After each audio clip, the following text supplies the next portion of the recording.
And it's great to hear people, anyone, you finally having seen it, and because we're just away in the cookie factory making the cookies. We don't know if they taste good or not. We think they do. So I'm glad you enjoyed it. Marisha, you talked about how Keyleth was kind of inspired by Avatar The Last Airbender with her journey. What is it like to kind of take that full circle and explore really your own Avatar adventure in animation with your own character? Oh man, cannot be overstated how amazing and also a bit bizarre that it is. Um, Avatar: The Last Airbender was a bit of an imprint, even when we were kind of considering the look and style of the animation, as well as many other cartoons that we love from the 80s and 90s. But Avatar certainly was in there. So having that just be a part of this, and then even having the lovely Janet Varney, who is Korra in The Legend of Korra, be Keyleth's mom.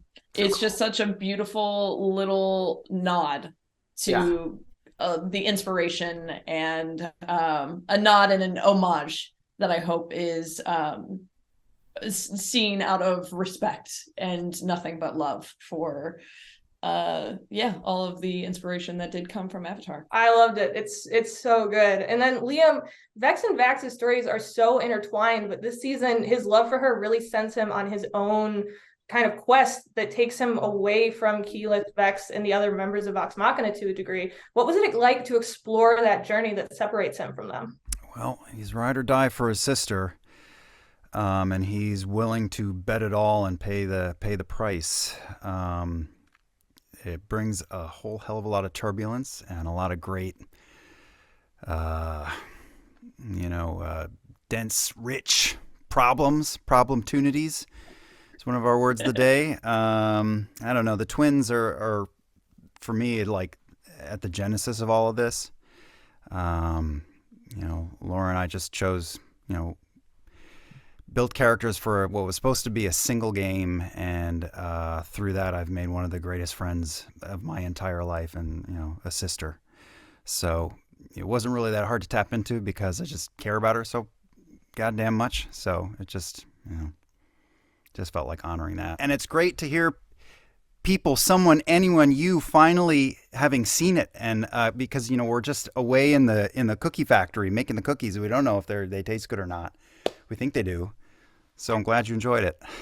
It's so fantastic. And then Sam, during the first kind of Q&A watch along you guys did on your Twitch channel last year, you had talked about a scrapped pilot idea that was the two-parter that really tapped into each of Vox Machina's fears. Was that taken as inspiration in episode 2 when they kind of go through this catalyst event that sends them on their quest? Very, very perceptive.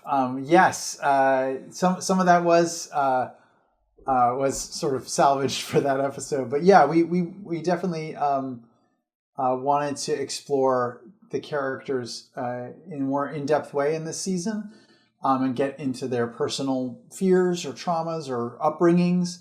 And really figure out like what makes them tick. We know what makes Percy tick already from season 1, and Pike to a small amount as well. But we really wanted to delve in deeper, and part of that meant exploring their inner lives and their innermost fears. And that'll all be stuff that doesn't just pay off in season 2, but keeps them going and keeps standing in their way into season 3 as well, and we hope beyond. Yeah, I love it. I love all the backstory stuff because it's stuff we've always heard about but never really seen played out. So it was so much fun to see it. Yeah. And then you and Travis last year wrote Scambo, and then this year you guys took on episode 9. What about that episode stood out to you as the episode out of the season you wanted to write? Episode 9. Well, last year we wrote a very Scanlan heavy episode, and this year I think we wrote a very Grog heavy episode. It's mainly just scheduling and what needs done and what needs to be done. But we try our best to whenever we're writing anything, whether it's a script that we're named as writers on, or even giving notes on everybody else's scripts, we're trying to keep the voices of the characters and our castmates in our head, Liam and Marisha and Ashley and Laura and Taliesin and Matt and everybody, like, were trying to channel their notes. And well, you know, I think Liam in this moment would want it to sound like this, and I really think that Matt would have an issue with this. And so it's I feel like I've weirdly gotten to know my fellow castmates even better by being like the go-between between them and the writers, the writing staff of the show, just because I know how they all think, and I know what they like and what they don't like now. So it's been a cool process to be part of.